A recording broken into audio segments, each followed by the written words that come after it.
Yo, how's it going, everybody? It's the Masked Man, and we're finally getting the new chapter of Berserk 361 after it being postponed for a month. Now, fun fact, I was up till, actually, since like 6:30 in the morning, thinking it would come out relatively early, like the last one did during the day. And no, it came out at like 8 p.m. Lovely. Or, well, that's when I'm doing the video now, so, did that for nothing, but oh well, so be it.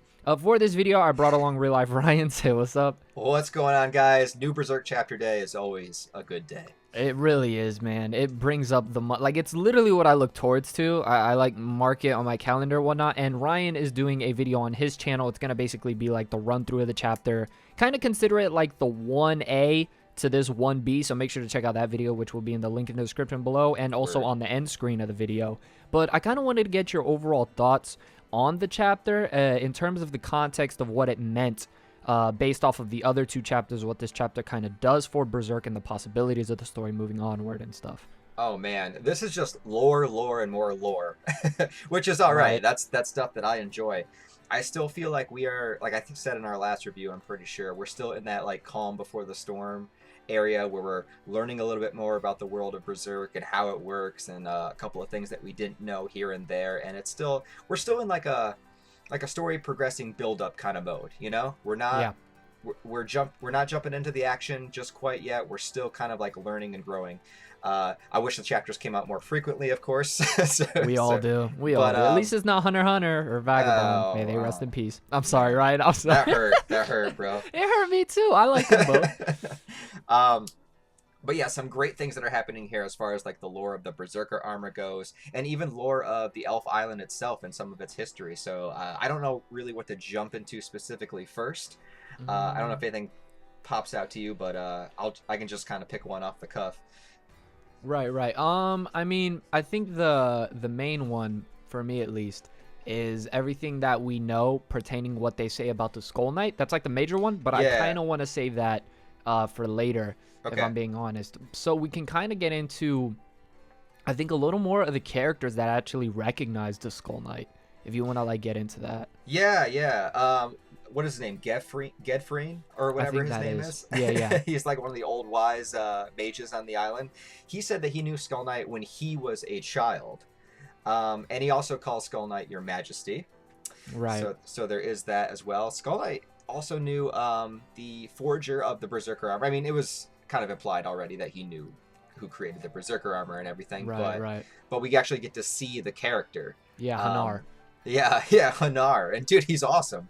Yeah. I love how Guts instantly thought like Godo in the panel. Yeah. And that actually leads me into like another thing that I was going to bring up as far as like the whole causality thing goes. Because you know how Berserk always says that time is like a spiral. You know, it's like the same thing repeating, but things are just a little bit different. I don't know if it was meant to be implied, but I kind of feel like, Guts had his forger, which was Godo, and now there's the dwarf, which forged Skull Knight's thing. Right. And it kind of is like, they always parallel each other. They continue to parallel each other throughout everything, throughout the armor, throughout this and that, showing up at the Elf Island. So I feel like there's something to that. Like, Guts definitely is going down the same journey that Skull Knight did in a way. Right, of course. I really liked how in the chapter also we're kind of getting it from the perspective, or at least when it comes to the world building in this chapter, which I thought was done really, really well. Like I feel like sometimes we take the beautiful paneling Berserk has for granted, but some of the scenery we see is great. And I love the one part where Shirka kind of talks about, this being very different from the Elfin lands above, this being a lot more like Cliffith, whatever. Which was the place with all the trolls and ogres, trying to seduce Guts.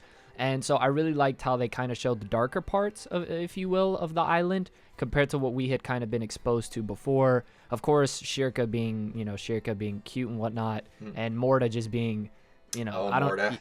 Yeah, good old Morta. But I really liked how this kind of, it was subtle, but it really expanded the world of Berserk a little more, especially like you said with the lore and those characters. I mean, we already kind of knew it, but, him being called king by more characters that we're being introduced to kind of shows that there's more to his past, and we're getting bits and pieces of it.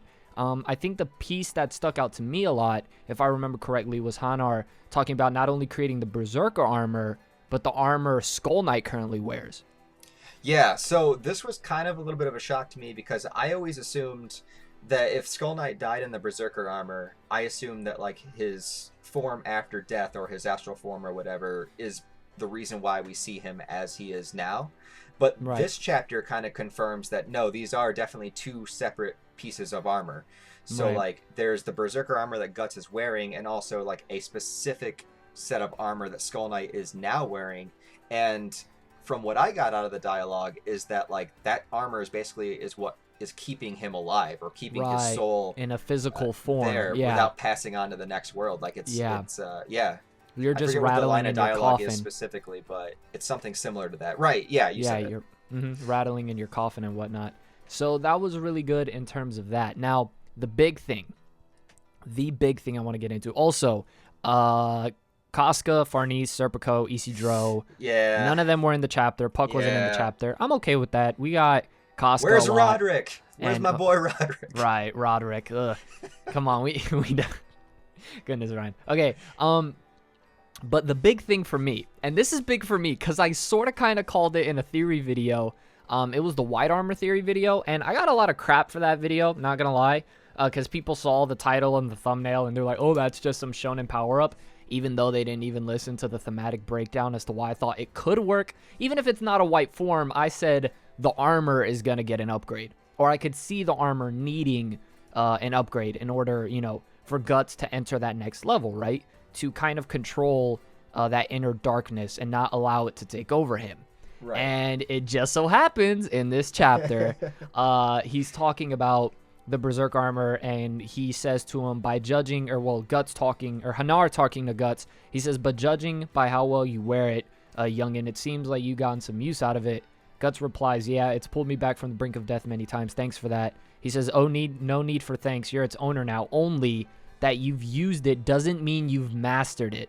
That thing is liable to turn and possess and consume its host. And I love that panel with like half the Beast of Darkness, half Guts. Right. And so he's basically telling Guts that you haven't mastered the armor yet. And then he proceeds to hit the armor and activate it right, in the end. What a cliffhanger. So yeah, first of all, of course, what a cliffhanger. Let's just hope the next chapter comes out before the end of this year.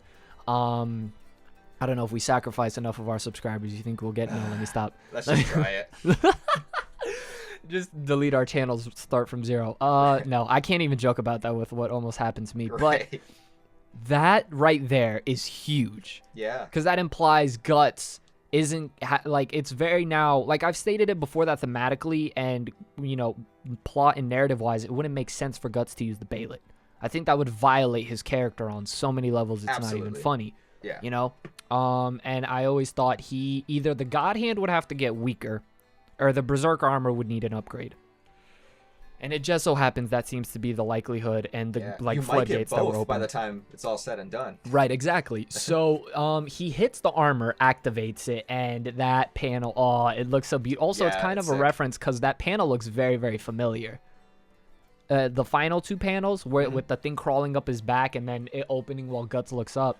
It's done in slightly different angles before, but I love how it looks here. Yeah. That is huge for what could imply for the rest of the story. Because you have Farnese who's learning magic and learning to mend the soul, right? Based off of what happened last chapter. And now you have Guts potentially learning to master the Berserker armor this chapter.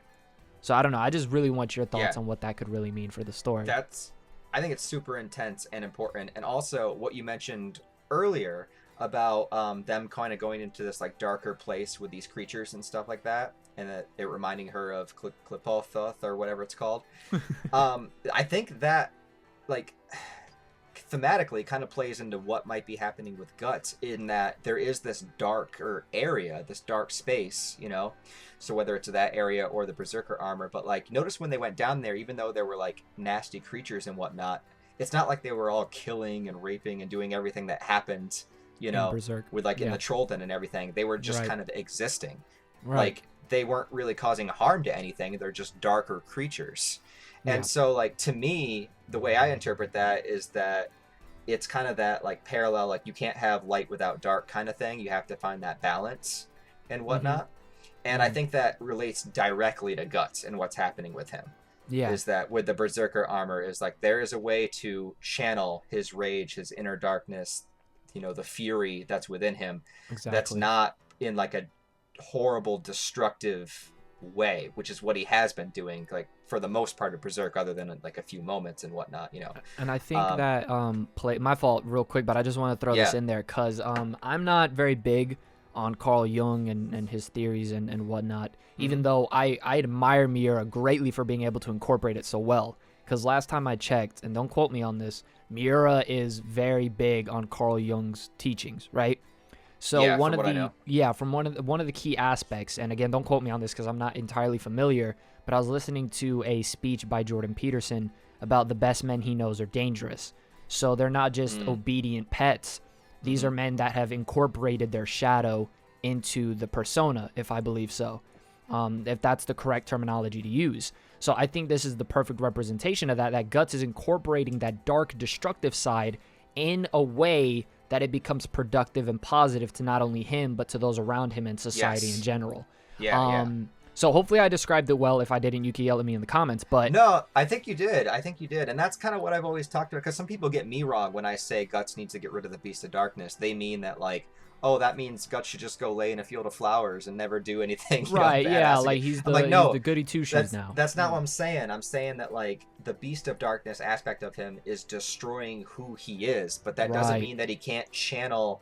That's still his power no matter what. It's just it's being exactly. channeled through the Beast of Darkness. But he can channel it through you know, protecting Casca or doing something positive. Like it's still him, no matter Mhm. what. It's just the way that he's doing it. So I hope that that makes sense. I feel like I've tried to describe that a few times, and I like either mess it up or people don't understand what I'm trying to say. Hopefully they get it now. Yeah. Right. So now I think to kind of conclude it all, I want to kind of get your thoughts, slight predictions. We'll probably make this a separate video for sure. Is what do you think? I think the next chapter is pretty obvious with the cliffhanger it left us on. I Hmm. think unless Miura is an Yeah. absolute jerk and Bro, what jumps if it to a actually Griffith does chapter. become white? If it becomes white, if the armor goes white, I kid you not. If Guts masters it and the armor changes color, goes white, I am going on a 20-minute rant of I You told should. you so, and I will point out every single comment that called me an idiot for having this idea. I think that would be amazing. Oh, I would feel like Mira low-key watched my video. No, let me stop. I'm kidding. Everyone relax.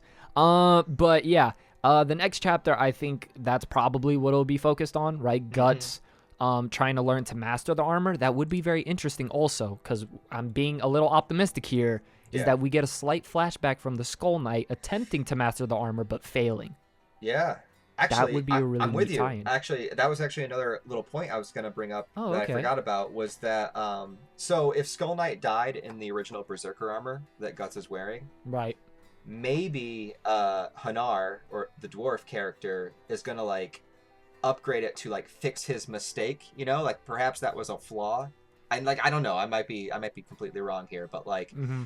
if causality is a spiral and Guts is now in like the Skull Knight place, like he's here on the island, he's wearing the Berserker armor, something's about to go down, maybe that's why like another reason for it to be upgraded is so what happened to Skull Knight does not happen to Guts. Okay. So that's just another little theory to throw in there. I think it's a solid one. Yeah. Yeah. So essentially, this chapter was big. Like this chapter was big. Yeah. Um, it definitely opened the doors to a lot of possibilities. And in an interesting way as well, because the Berserk armor is a very key aspect now to Guts' struggle as a character. So getting that dealt with the Skull Knight being present and getting a little more lore on the Skull Knight, I think is a great thing. So thank you so much for being here, Ryan. Oh yeah. Always glad to have you aboard and Always a whatnot. pleasure. Again, if you want to see Ryan's video on the recent chapter and whatnot, the video will be popping up in the link in the description below, also on the end screen. Make sure to go subscribe to him also, not only for Berserk content, but he does great reviews on Gaunt's, Hunter x Hunter, Attack on Titan. He's essentially, like, you know how I only do those 6-minute reviews and y'all ask me to go more in depth? Ryan does all that. He's the deserving one here. So yeah, make sure you go subscribe to him. Also, if you're new to this channel, you can subscribe, like, comment, and all the good stuff. As always, this has been The Masked Man. Hope everyone has a blessed rest of the day, and peace.